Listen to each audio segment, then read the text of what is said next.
Live from downtown Detroit, home of WDIV and Click on Detroit, Local 4 News at 6 starts now. It was a hazing scandal at De La Salle High School that led Warren police to investigate. Now one of those football players is suing the department, saying only black athletes were targeted. That lawsuit claims many black athletes lost their scholarships despite charges eventually being dropped. The player at the center of the lawsuit says he wasn't even on the team at the time. Local 4 defender Sean Lay spoke to him, and Sean joins us live with more. Sean, good evening. Good evening to you, Kimberly. We're talking about a student athlete at De La Salle named Cleveland Harvill. Was a student athlete, was on the football team, but he says not at the time of the hazing incident in 2019. Now, his name has been linked to the investigation of the hazing incident. He says that continues to be a cloud over his life.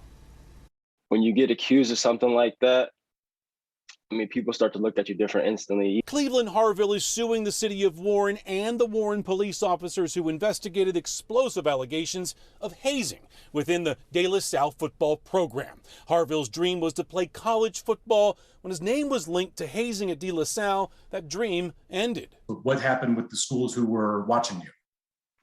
They just stopped responding. The incident took place in October of 2019. However, Harvill and his attorney Todd Perkins tell us Harvill wasn't a student at that time, was not a player, and wasn't there when the incident took place. Perkins says only African-American students were charged, charges that were all dropped. It's exponentially worse for Cleveland Harvill because he's not even there. You know, so you did such a moribund investigation, so deficient, so lacking in any comprehensiveness that you wouldn't even check the school records to determine that he wasn't there at the time. My trajectory was altered and stopped, and I just want to be put on that same path, like back to where I was, basically. Back Your Life. It's important to point out, Warren Police, we checked with them. They're not going to comment on pending litigation. However, in my conversation with Commissioner Bill Dwyer, he tells me the department is comfortable with the investigation they performed. He says all races were interviewed during that investigation, and police were not out to harm anyone's life as a result of the investigation. De La Salle, the school is not named in this lawsuit at all. Still had a conversation with its president. They tell me they're going to cooperate in this any way they can, and they support the victims of the incident. I'm Defender Sean Lay, Local 4. Kimberly, back to you. Okay, Sean, thanks.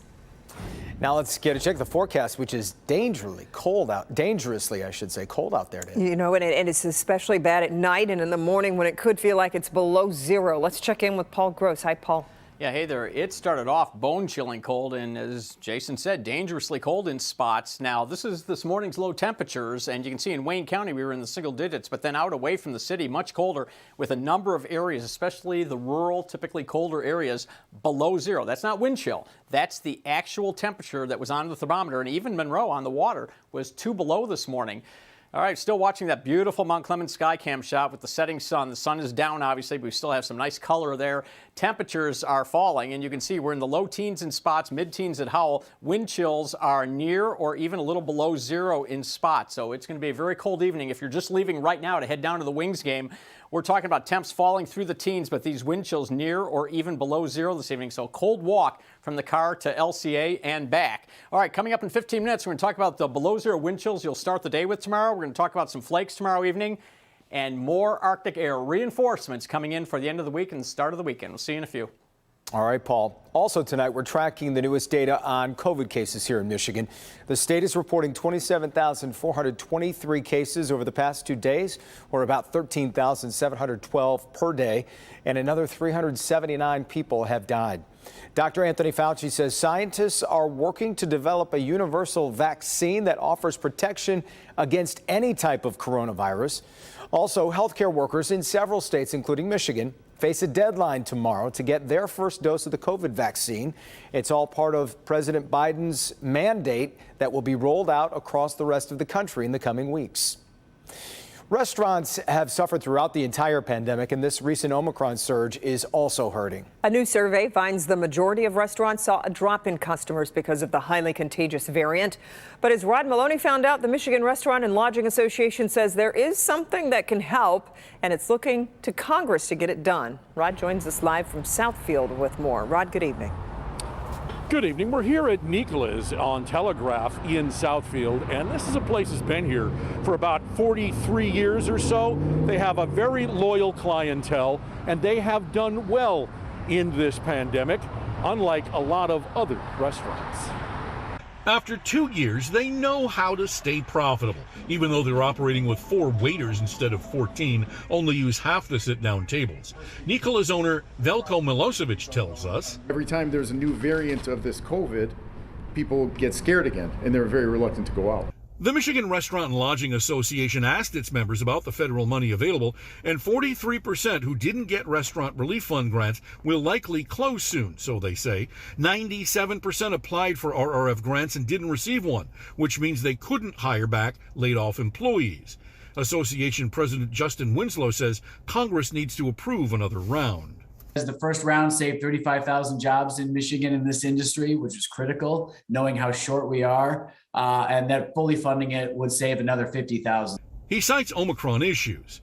Members claim an 86% decline in indoor customer demand. 76% say business conditions worsened after the past 3 months, and 78% say they are less profitable than they were before the pandemic.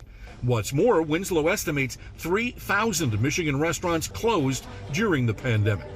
Veljko told Local 4 he didn't get RRF money and won't be asking for any because it's not going to solve his biggest problem.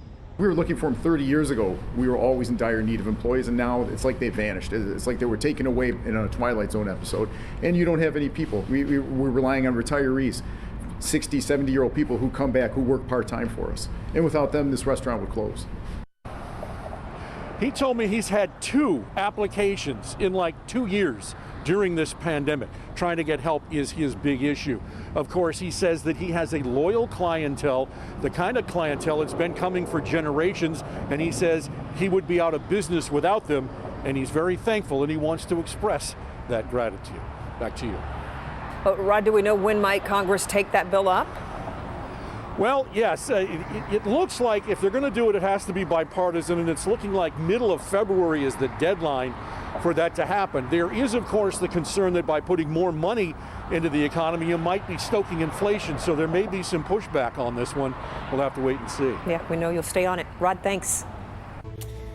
In about an hour, Governor Gretchen Whitmer will deliver her 4th State of the State address. One of the key proposals in her speech will be the repeal of a tax on retirees that began a decade ago. Mara McDonald live downtown tonight. And Mara, talk about rolling back the pension tax. Certainly not new.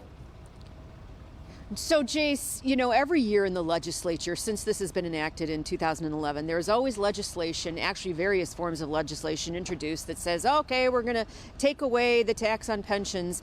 And it always just sort of sits there. Well, Governor's going to talk about it tonight. Let's see what she has in mind. Michigan's finances were in a different place in 2011. With a surplus of once-in-a-lifetime federal cash in the state coffers, expect to hear a lot about tax cuts tonight. If you are a person who is currently retired or nearing retirement, we are going to announce a plan to repeal the retirement tax that has been hurting Michigan families for years now, since 2011, when the tax code was rewritten to break a promise to those who retired. Also in the Gov's proposed tax mix, a triple tax credit for low-income working people.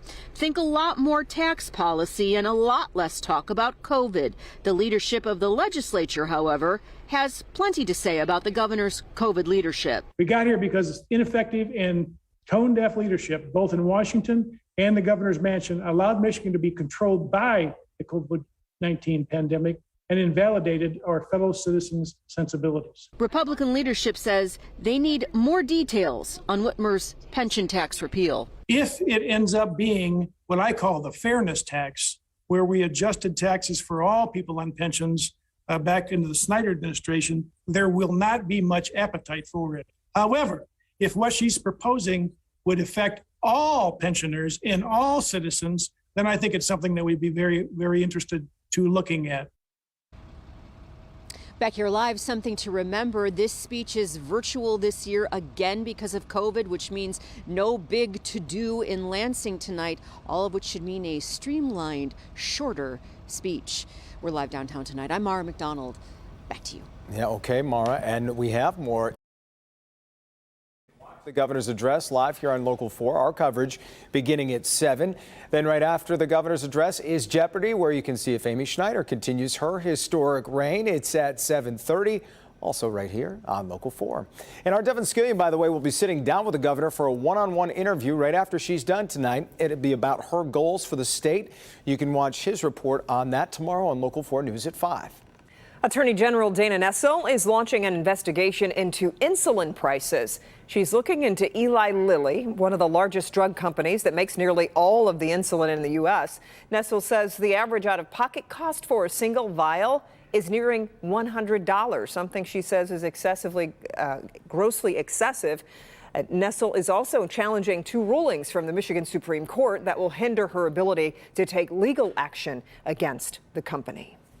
Ahead on NBC Nightly News with Lester Holt, the White House responding to reports that Supreme Court Justice Stephen Breyer plans to retire. We'll have a look at his legacy as one of the 3 remaining liberal justices on the bench, as well as some of the front runners on President Biden's list to replace him. That's coming up at 6:30 after this broadcast.